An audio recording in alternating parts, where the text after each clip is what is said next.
Hey comic book fans, this is Blue Goblin here, wanting to get another comic book blog started.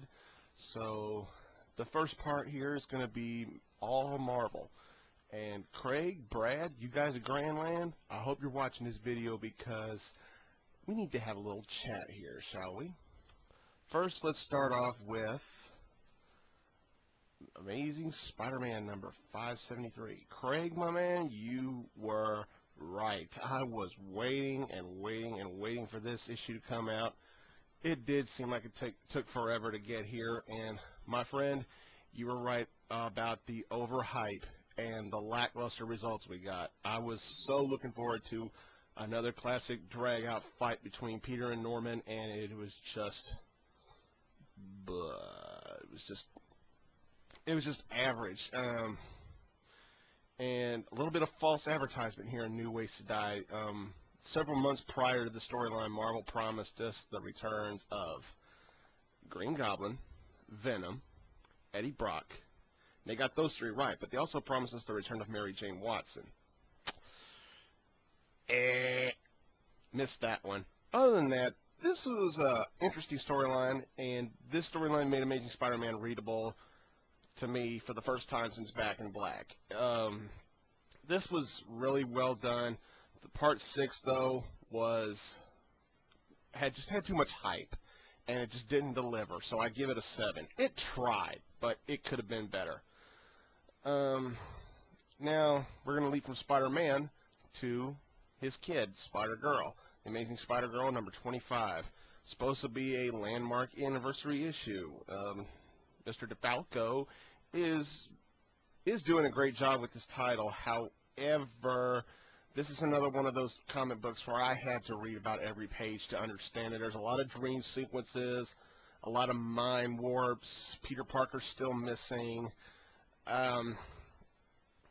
This one was really odd. It was really good, very well done. Story was written. The whole brand new May saga continues, even though it doesn't have that marquee on the top of the book. Other than that, this was a solid read. It wasn't perfect, damn sure wasn't perfect, and I found it to be just a little hokey for the whole Arania and one of the Maydays merging minds. So whose mind did she merge with? Did she merge with the real May or with the clone May? And which May is currently with MJ at the house? Is it the clone or is it the real one? Still, no questions are answered, so I'm going to stick around with it. This issue gets a 7 as well. It was a bit odd, but at least it could be leading to possible answers. I don't know. That's just me. Now, Craig, you a Grandland man? Astonishing X-Men number 27. You were right about one thing with this issue. Warren Ellis, Simone Bianchi, incredible work, very well done. Joss Whedon and John Cassaday left the book, and two talented people picked it right up. However, I don't think it was as good as you said it was. All I got from this issue was a bunch of scientific mumbo jumbo. I did love the whole Beast being horny for Agent Brand thing, and Agent Brand just looked like a bit of a pervert to me in this issue. Very good stuff, leading up to the Ghost Box miniseries.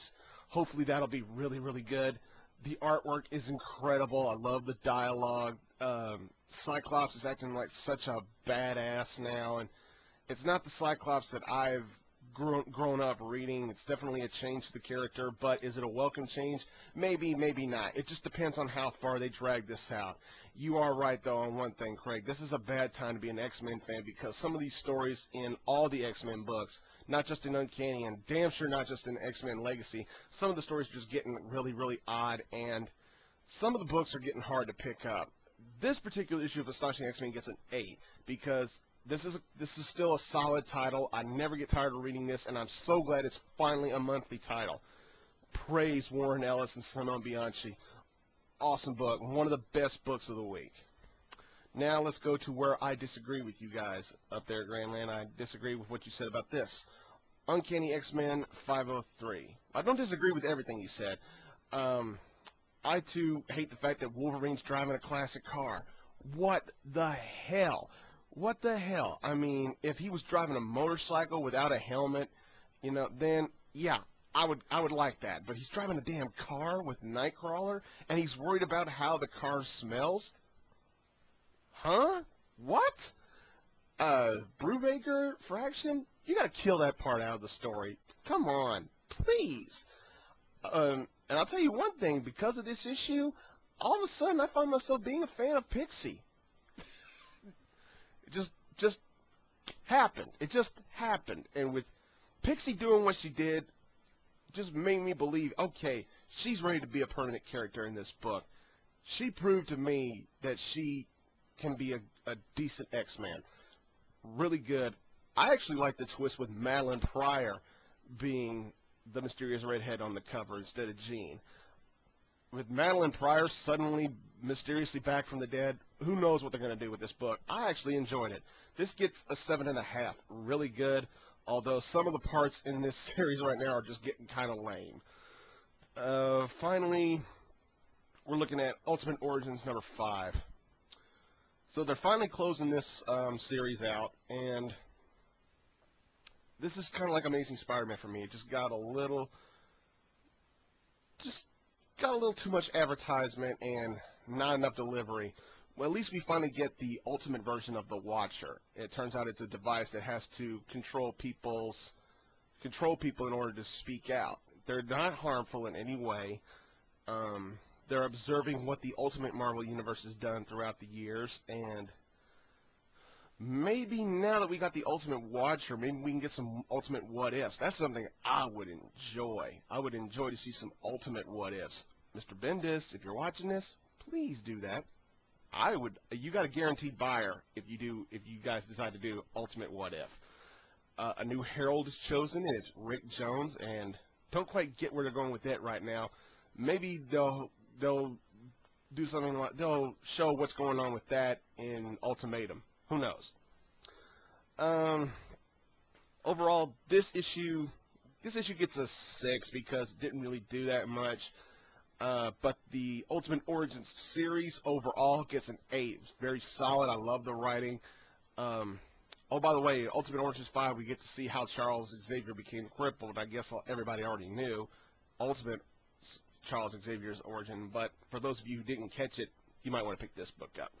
It was, all in all, this week with Marvel, they actually did really well. They certainly did a lot better than DC. I'll grant you that. Well, I guess that's all I got to say for right now. So until part 2 comes along, later.